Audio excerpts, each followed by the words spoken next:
Hi guys, today I got something special for you because the end is near, and I mean the end of the year. And what I wanted to show here in this video, because a lot of people, a lot of YouTubers right there out now give you recommendations what you should buy to the end of this year. I wanted it to do a little bit different and just show you what I actually did buy this year. I'm not completely sure if I bought everything this year, but I'm pretty sure. And I will do a quick overview, tell you the good and the bad stuff about everything, tell you if I would still recommend it or not. So, shall we start?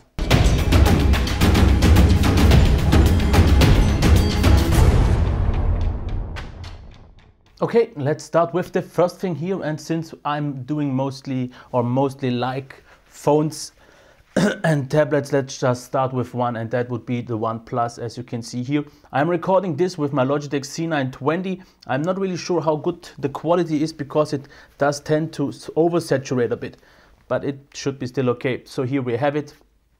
Looks still okay. It is a little bit dirty.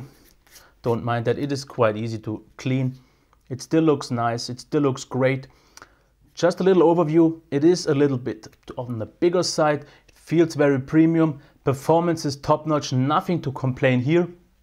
I really like the quality of it, the display, the sound is not really good, but therefore very loud, and the custom ROM scene is also very good. So I still can recommend it, but there are a few reasons I had to abandon it. The only reason I'm actually still having it because I'm part of the OnePlus One field test team, and I hope that makes it easier for me to get my hands on the OnePlus 2 once it gets out.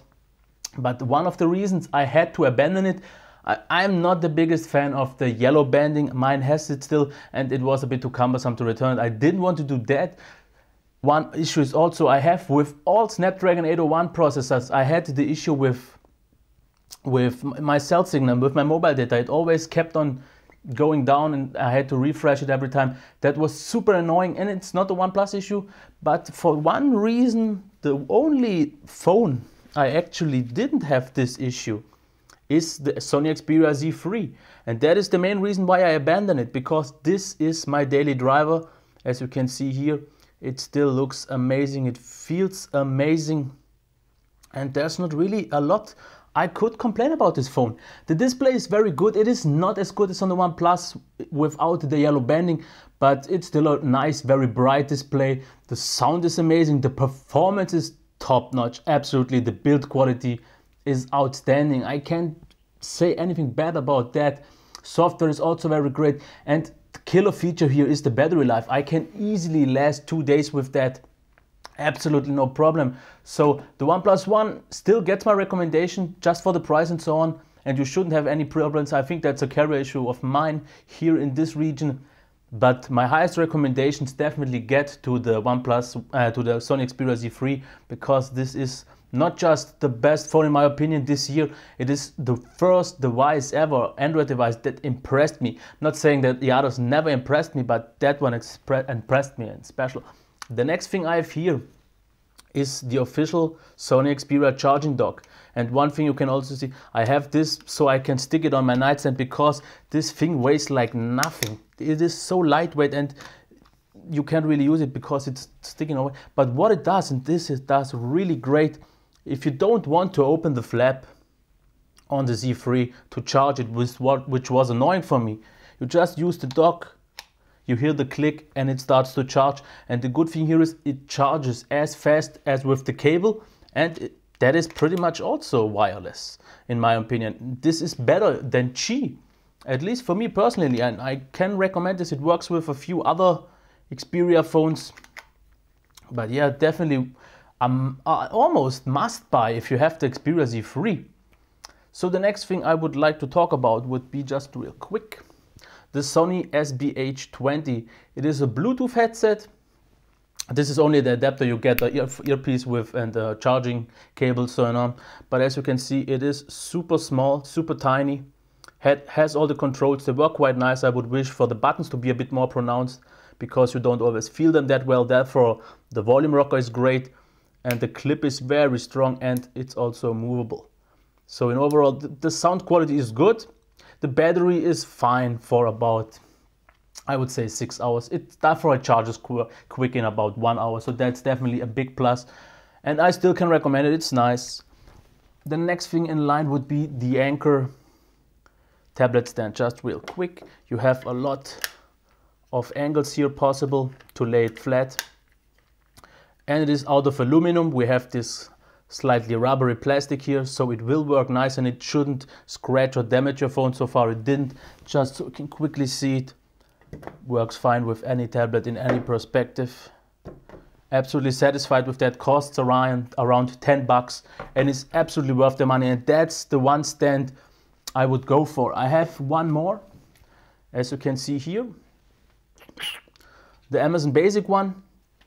It has a little bit more flexibility in terms of the options you have here.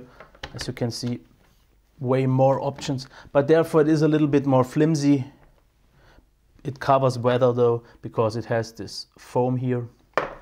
But it works quite nice. It does a good job, but it is just not as rugged or sturdy, I would say, compared to the Anker one. But it's also for 10 bucks and it's a good buy. One more thing I bought just real quick here is my Rode Lavalier. It's the Rode Lavalier Plus or something like that. I just don't remember the name anymore. I can't really show it because I'm recording it right now. I can definitely recommend this. It's the Plus version that doesn't have the background noise. It should be much improved. I really like it. It makes a good sound. So if you want to make videos and have a little bit of better sound, it's a great option. For around 50 bucks I paid. Definitely a recommendation. And the next thing here in line would be the Zoom H1. As you can quickly see, that's also a microphone and a recorder. I mostly use it right now for the hangouts we do, for the podcasts once they get started, and also for recording sometimes my videos. Depends on if I want to do it directly with my microphone on the camcorder or not. It also has this protection against noises. I won't really put that on, but it's a really nice recorder. And as you've maybe listened to the podcast, I really like the quality. The quality is great. You have a battery in here. I have a rechargeable from Anyloop. These are batteries I can definitely highly recommend. They are great. So the Zoom H1, again, one thing I can recommend. Okay, a lot of people complain it's out of plastic and a little bit cheap, but for $100 it does a great job. So that's it for that. One of my highlights for this year are the Sony MDR1 RBT. I absolutely love those. As you can quickly see, they are very soft in here, very soft. Also the earpieces are very soft. I touch a little bit on the ear grill here in the inside. That's the one thing I could maybe complain, because the maximum volume was also one thing I complained a little bit, but that has gotten better. It's okay, I don't listen so loud anymore. But therefore the quality is really great. They are comfortable, and the battery is absolutely amazing. The battery life is great, and I almost never have to charge it. I think I charge it maybe 2 times for now. And okay, mostly I use it for video editing, and then I use it with the cable, so I don't have a delay because of Bluetooth. But still highly recommended. I love them absolutely, and those won't go away anytime. I also have the Audio-Technica MTH50. I don't even have them here right now because I can't recommend them at all. Not at all. The next thing in line here is the UE Boombox. It is from Logitech. In some places at least it is sold as a Logitech right now. Yeah, it says Logitech, but UE is the firm that actually buys them. As you can really quickly see here, it is quite big, just as comparison with a phone or so. So this is big. Here we have the controls, the Bluetooth pairing button, the on and off. If you want a headphone jack, that's for the charger. On this side we have nothing more than plus and minus for the volume. My opinion on this thing, and here's the one thing, this thing can get very loud. The sound is definitely sounded. It has more bass than it should have, but therefore the bass is okay in terms of quality. It's a little bit muddled, but still good. The sound overall is great. The highs are a little bit toned down, but in overall the sound's good. But my main problem with this Bluetooth speaker, and the main reason I got a second one, the battery life. You get solid 2 hours, maybe 2.5 if you don't listen loud. But yeah, definitely the big breaker, and it's a deal breaker, and it's more of a stationary thing. Because the next thing in line I bought is the Creative SB20, the Creative Raw. As you can see it here, it has the soft coating. It has a lot of buttons I never use because, okay, here we have power, auxiliary in. You can charge your phone with this. This is no problem. You also get a micro USB SD card. You can use it as a recorder. You can have your playback options. You have a lot of options. I mostly don't use any of them. You have Terra bass to improve the bass on lower volumes. I think all it does is just boost the volume too much. Then you have the Roar button that just makes it's like a loudness button. So all it does it boosts the bass and it boosts the treble, but it boosts the treble way too much.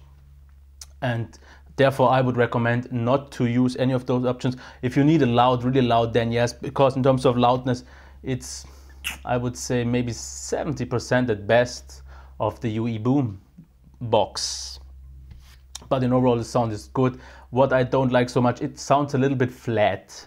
It sounds a little bit flat because the mids are a little bit too toned down. That's especially bad if you listen to a lot of voices in rock music and so on. For podcasts and pretty much everything else. For videos it's good, the volume is okay, nothing to really complain at all about.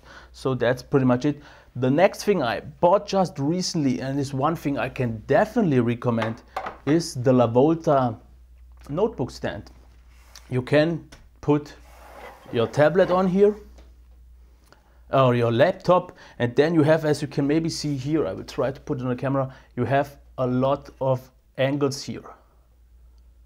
Also on this and on this, so you have 3 points where you can set up the angles. And if you maybe check the Amazon page, there are a lot of different ways how you can set this up, but it is really handy because it gives me a second level. Here I have my laptop on my couch and I can put my laps under it and comfortably use it. There are a lot of different ways how you can actually use this. You can use it as a table to even have your breakfast on. You can do whatever you want. There are a lot of use case scenarios on the Amazon page, but it costs 30 bucks and I can definitely highly recommend it. Absolutely killer thing. And also the next thing I would show, it's also from Lavolta. It's a tablet stand. It's a bit harder to show off, just so we can quickly see it here. We have, let me put it on the cam, so you can see here, if you lift this up, this is a heavy metal plate. And then you put this plastic on, so it has a nice little stand. I will show this right now. And if you put it now on the floor, the good thing is you can adjust the height. As you can see here, this is no problem. There's a clip for that. And then you have this arm here that is very flexible, but also very strong. And the amazing thing here is the flexibility in tablets. You can use pretty much everything up to about 10 inches. Just put it in. Let me quickly show this. Then drop this down, clip it, and your tablet is safe and secure. You can use it in, let me quickly show it, in portrait and in landscape. I absolutely love this thing. I have it on my nightstand. Let me quickly put it to the side. It is very flexible. It allows me pretty much to view my videos in my bed, read books, surf the web, and all this without having to hold the phone, to tablet. It's not just because of the weight or something like that. It's just convenient if you read or watch movies especially. Okay, there is a little bit of plastic here. It is a little bit scratched up, but that is to protect the tablet itself. It is also, you can also turn this. If you have it like this, you can see you can move it around in practically every way. And definitely it costs 40 bucks. There is also a version that you can clip on to your table. The version you can clip onto your table costs, I think, just $20. So if you can use it on the table, I wanted it to be on the floor because it's just more sturdy and it makes a great feel. It does a little bit bounce. As you can see here, if you touch your tablet, it does bounce a bit, but that's pretty hard to avoid, so we can still flexibly use it. Definitely highest recommendation because I didn't think I would like it too much, but I use it all the time. Okay, the next thing I just recently reviewed is the Apple iPad Air 2. It is the space gray one, and if you, just real quick, the build quality is exceptional, absolutely brilliant. The display is very good. The sound is also very good. Performance is absolutely great.